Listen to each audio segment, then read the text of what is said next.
Nung panahon nyo ba, nag-uutangan kayo? Meron. May mga CA tayo sa company. Hindi, I mean, tayo na sex bomb. sex Parang bomb. wala. Parang Wala. wala naman. Pero nagka-cash advance kayo.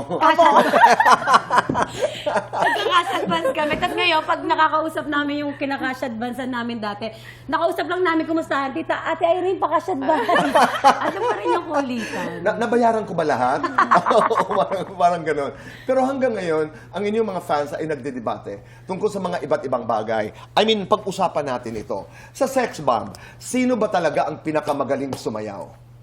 Siya po. Ako daw. Si Pero, Ate Ira. kasi para sa akin, oo, ako siguro. Siya. gusto ko yun. Siya talaga.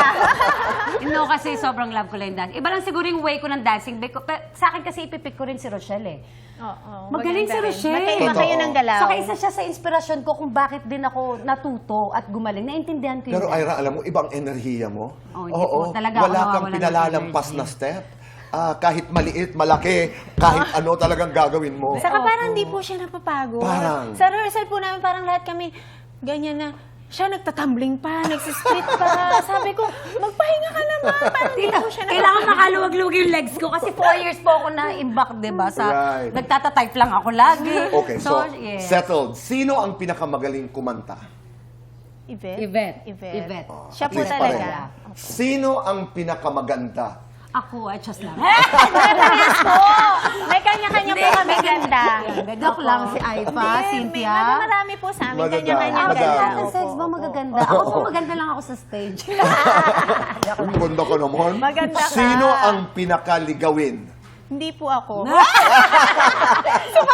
Hindi nga. Ito may napapagkwentuhan Hindi naman lamang. marupok ibig sabihin nun. Ligawin mo. Ikaw ang nagsabi ng marupok, ha? Sino ang pinakaligawin? Ikaw? Si Aifa. O, isunod na natin. Sino ang pinakamarupok?